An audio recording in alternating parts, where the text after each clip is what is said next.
নমস্কার বন্ধুরা, কেমন আছো সবাই? আশা করি খুব ভালো ও সুস্থ আছো। মৌসুমী কুন্তল চ্যানেলে তোমাদের সকলকে অনেক অনেক স্বাগত আর অনেক অনেক ভালোবাসা। আই হোপ আজকের ব্লগটি তোমাদের ভালো লাগবে। আজ সকালবেলা উঠে জানলা খুলেই দেখি আমার পিসি শাশুড়ির পুকুরে জেলেরা এসেছে মাছ ধরতে। আর আমার আবার পুকুরে জাল ফেলতে দেখলেই মনে হয় একটু বাটা মাছ খাবো, কারণ রুই, কাতলা, মৃগেল বাজারে গেলেই পাই, কিন্তু বাটা মাছটা জানো তো সব সময় পাওয়া যায় না।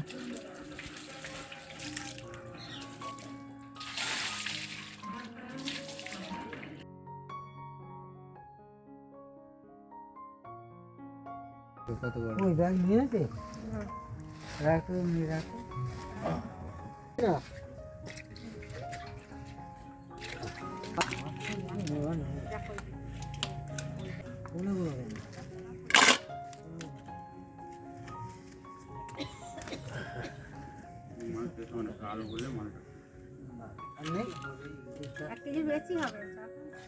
আর এই দেখো তোমাদের দাদা ভাইও এনেছে মাছটা।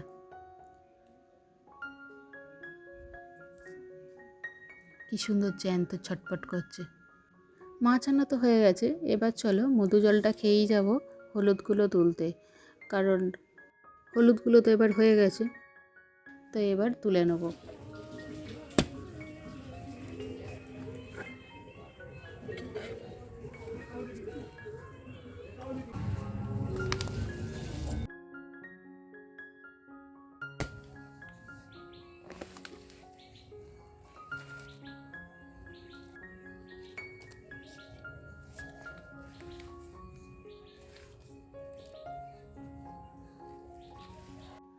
সকালবেলা হলুদগুলো তুলে আনার পর পরিষ্কার করে ধুয়ে আর এইটা দেখো সেদ্ধ করে নিয়েছি।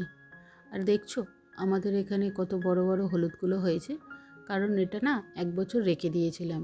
আগের বছর যে গাছটা বসেছিলাম সেটা তুলিনি, তাই এবছর তুলেছি, সেই জন্য একটু বড় বড় হয়েছে। আর 1 বছর রাখলে এই দেখো এইটুকুনি হয়। হলুদটা যখন তুললাম তখন ঝুড়িটা প্রায় ভর্তি হয়ে গিয়েছিল, আর এখন দেখো একবার ফুটিয়েছি, একটু রোদ পড়তেই ফুটিয়ে একটু রোদে দিয়েছি। সকাল থেকে দেখো একটু রোদ পড়তেই পুরো কমে গেছে, আর এটা এখনও কমবে, কত কমবে। যদিও এই হলুদটা গোটাটা নাই, দেখো এই হাঁড়িটা দেখছো, এই হাঁড়ির হলুদটাও এখনও সেদ্ধ হবে। সেদ্ধ করে তারপরে, যেহেতু রাত্রির হয়ে গেছে আর করিনি, এটা কাল করব। আর এখন চলে এলাম রান্না করতে। আলুটা ভাজবো, তাই নুন আর হলুদ দিয়ে এটাকে একটু মেখে রাখছি, কারণ একটু মেখে রাখলে না আলুটা নরমও হয়ে যায় আর তাতে ভালোও হয়, সেদ্ধটা তাড়াতাড়ি হয়, সেই জন্য এটাকে মেখে রাখছি। আর এর সাথেই করব ফুলকপির দম, সিমুই আর পরোটা, তোমাদের দাদাভাই বলেছে। সেই জন্যেই একটুখানি ফ্রাইং প্যানে জল ঢেলে ফুলকপিগুলো আগে সেদ্ধ করে নেব।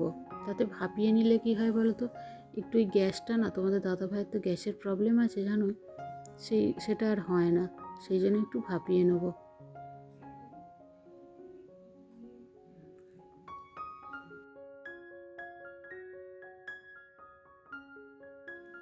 চলো, কড়াইতে তেল দেওয়া হয়ে গেছে, এবার 4টে কাঁচা লঙ্কা দিয়ে আলুটা দিয়ে দেবো। আর যেহেতু আলুটা দেখো আগের থেকে নুন হলুদ মাখিয়ে রেখেছিলাম, তাই অনেকটা নরমও হয়ে গেছে। এবার চাপা দিয়ে রান্না করলেই হয়ে যাবে, কারণ কি বলো তো, আমি তো বেশি তেল দিই না, সেই জন্যেই এই টিপসগুলো আমাকে ফলো করতে হয়। তারপর বলো সবাই, রাসের মেলায় তো সব উঠেই গেল, তো তোমরা কি কিনলে আর কেমন কাটালে? আমাদের এখানে আবার জানো তো, রাসের মেলার সঙ্গে সঙ্গে জাতের মেলাও হয়। রাসের মেলাই শেষ হয়েছে, আর কিছুদিন বাদেই আমাদের এখানে জাতের মেলাও শুরু হবে।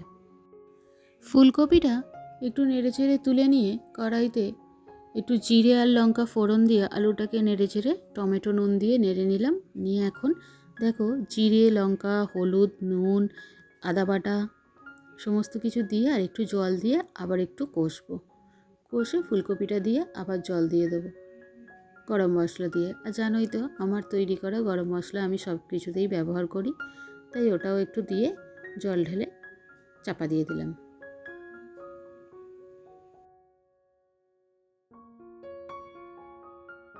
এই শীতকালটা কিন্তু এমনিতে খুবই ভালো, যদিও অনেকের হাতে পায়ে যন্ত্রণা বাড়ে, শরীর খারাপ হয়, সর্দি কাশি হয়, কিন্তু তার মধ্যেই দেখবে শীতকালটা খুব ভালো। কারণ কোথাও তুমি পিকনিক করতে যাও, চারিদিকে মেলা বসে, আর নানান রকম সবজি তো খেয়েও। আমার তো এই শীতকালে নানান রকম সবজি দিয়ে সবজির তরকারি করব, তো খুবই ভালো লাগে। আর তার মধ্যে পিকনিক, যদিও জানো তো এবছর আমাদের এখনও কোনো প্ল্যান হয়নি। তো তারাও আগে আমি সিমুইটা বসিয়ে নিই। আর এই যে বলছিলাম শীতকালে খেজুরের গুড়ের গন্ধ তো সারা বাড়ি মম করে, খুব ভালো লাগে। তাই সে খেজুরের গুড় দিয়েই আমি এই সিমুইটাও করে নিলাম। আর লাস্টে এই পরোটাটা করলেই হয়ে যাবে। চলো, আমার রান্না হয়েই এসেছে, শুধু পরোটাটা ভাজি আর তোমাদের দাদাভাইকে খেতে দিই।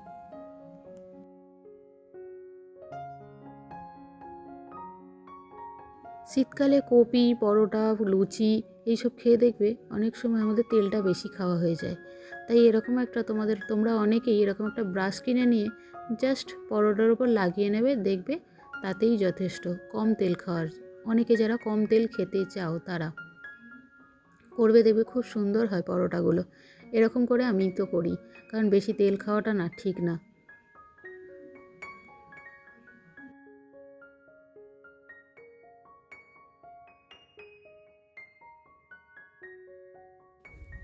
চলো, কথা বলতে বলতে আমার পরোটা বেলাও কমপ্লিট হয়ে গেল। এবার শুধু এটা ভেজে নিয়ে তুলে নিলেই ব্যাস রেডি। এবার খেতে দেবো।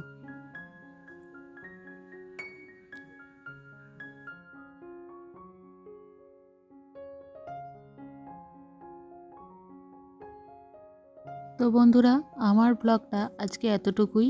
আবার দেখা হবে অন্য ব্লগে। ততক্ষণ তোমরা ভালো থাকবে, সুস্থ থাকবে, আর আমার একটা অন্য ব্লগের জন্য অপেক্ষা করবি। তো আজ আসি, টাটা।